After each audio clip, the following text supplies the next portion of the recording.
Before Britain built its empire, before Spain looted gold, Portugal was already out here planting flags and mispronouncing local names. They were the OG colonizers, navigating the globe with ships, crosses, and pure audacity. But by the end, Portugal was like that guest who stayed too long, caused a scene, and still refused to leave. This is the story of how a tiny kingdom turned into a global empire, and why it all ended in chaos, coffee, and coups. It started with a boat and a prayer. In the 1400s, Portugal was broke, bored, and boxed in. So Prince Henry, the navigator who barely navigated anything, decided to look outward.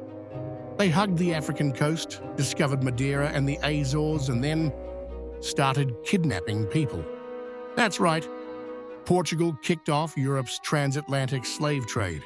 By the late 1400s, they were grabbing gold and humans from West Africa and calling it exploration. Vasco da Gama, hero, pirate, or just lost. Then came Vasco da Gama, sailing around Africa to reach India. Sounds impressive? He showed up in Calicut, insulted local rulers, bombarded the port, and left a trail of blood.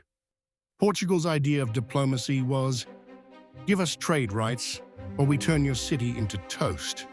Soon, they had colonies in Goa, India, Macau, China, Mozambique, Angola, Brazil, and more. They even tried grabbing Japan, but Japanese warlords took one look at them and said, nah, Brazil, sugar, slavery, and samba. Portugal's biggest flex was Brazil, a massive resource-rich colony they accidentally discovered while trying to reach India. Yeah, Portuguese GPS was basically sail until land appears. In Brazil, they created sugar plantations powered by millions of enslaved Africans.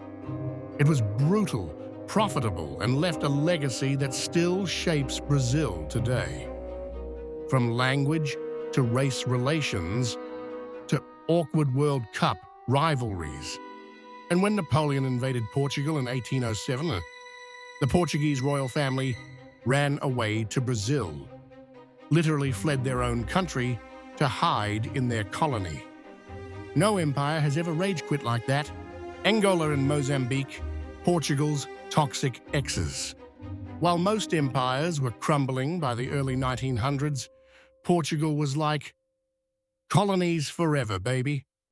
In Angola, Mozambique, Guinea-Bissau, and Cape Verde, Portugal ruled with iron fists and empty wallets.